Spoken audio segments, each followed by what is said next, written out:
What's going on YouTube? Jabber Tech, and it's about that time of year, and today you're looking at the best phone of 2017. And before you guys go crazy and tell me I'm wrong in the comments below, make sure to hear me out and then you can let me know what you think about it.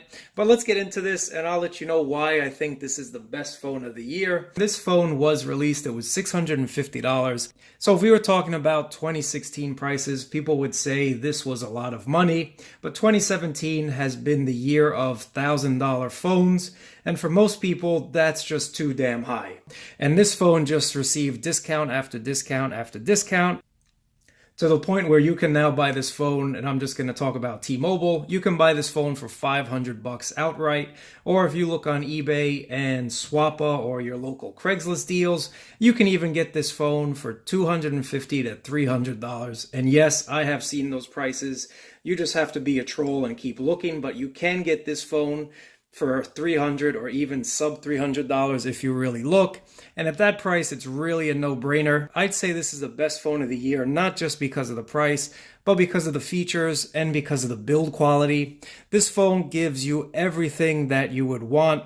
Yes, it does have last year's Snapdragon 821 processor, but in my everyday usage and for what I do, and I believe most people are just like me, this phone handles anything that you throw at it. Snapdragon 821 processor, 4 gigabytes of RAM, 32 gigabytes of built-in storage here in the US. International models will get 64 gigabytes, but you do have an expansion slot with SD, so you can expand this up to 256 gigabytes. You have your bottom firing speaker. You have USB Type-C with Quick Charge 3.0, so that's really great. Not even the latest Samsung phones are adapting 3.0. And then LG was smart enough to leave us with the headphone jack this year. Really appreciate that. I can't say that enough. And then you also have the dual camera setup. One standard vision and the other a wide angle, which once you get used to this wide angle camera, believe me when I tell you, you will not want to use another camera. And then you have the fingerprint scanner on the back where it should be, and I hope more manufacturers do put this in the center and on the back, because it's just a super good placement for it. And talking about that fingerprint scanner, super fast, not the fastest that I've seen. Let's try that again. Not the fastest, not the slowest, but it works about 99% of the time. I've never had an issue with this. And then, of course, it also doubles as your power key. So what I want to talk about is why this is the best phone of the year, because it gave consumers everything that they wanted at a decent price range. So for $650, and now let's call it $500 retail, you got IP68 water resistance on this thing.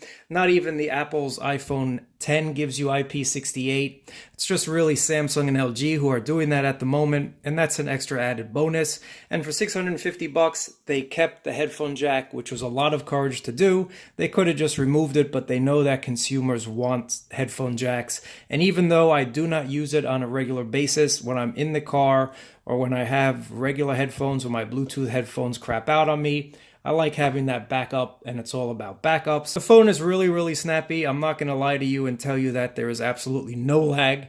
There is a tiny bit of lag from time to time, but nothing that makes you say this phone is garbage. It just happens. Even my Note 8 is starting to lag a tiny bit. Not all that much, but it is there.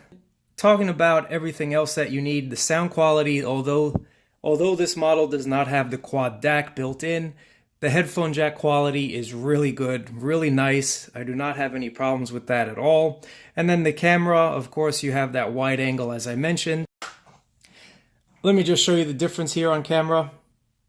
Standard view versus wide view. So this camera really gives you everything that you need. And apart from that, you have your manual controls. And this is really a great point and shoot camera. Have I seen better? Yes, Samsung phones and of course the Pixel phones take better prices. And as I mentioned, this does have the Quick Charge 3.0 built in, and it has wireless charging as well built in. So as I said, LG really listened to consumers and they found out what we wanted. Now I'm hoping the G7, if they continue with this line, gives us that quad DAC, 64 built in and wireless charging, and let's add 6 gigabytes of RAM. If they do that and they keep this form factor, I think they'll have an absolute beast on their hands if they keep it under $1,000, because that price is just way too high. But why I'm saying this is my absolute winner, just to wrap up quickly, I don't want to make this a long video, is the form factor. This phone at a 5.7-inch screen, back in the day, if we had regular 16:9, it would absolutely be huge. But keeping it in this form factor, you can see it's just about the size of my hand, a little smaller.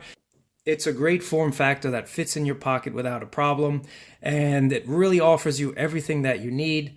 So for me, I say the LG G6 is the top phone of the year, and I would still recommend it's a buy even today.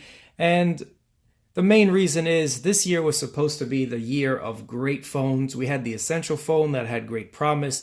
OnePlus kept teasing us that their upcoming OnePlus 5 would be all about the camera and better low light, better photos, and we all know that turned out not to be true. Plus they kept the old form factor, no water resistance, which should be standard in a $500 phone these days.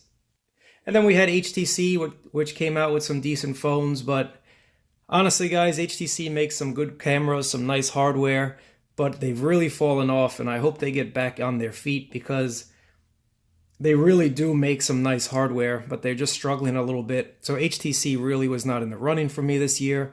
And I really had high hopes for the Pixel phone, but the Pixel 2 XL just was plagued with too many issues. And again, at the $1,000 price point, which is just too damn high for phones. About the LG V30, which also had some OLED issues with banding, with different light problems, with this and that. So LG sticking with the LCD on the G6 was a good idea. Hopefully they do improve their technology on OLED, because that's where we're all gonna go. I really can't see spending over $1,000 on a phone, but that's just me. So for me, I say the LG G6 is the absolute winner of 2017, giving you everything that you could ever want from a smartphone at a decent price point. And when it came out, it was $650, and now it's even less on eBay, Craigslist, Swappa, etc., etc. Really, this phone should be highly considered if you're looking for a smartphone these days, and at the price point that you can find this now, I think it's an absolute steal. This can definitely get you through the next 2 years without any issue. And if you want to find out more about my thoughts on the LG G6, make sure to click that button on the top, and that'll take you to my full review. But I give the LG G6 phone of the year, and that's what I think. Let me know what you guys think in the comments below, and I'll talk to you guys next time.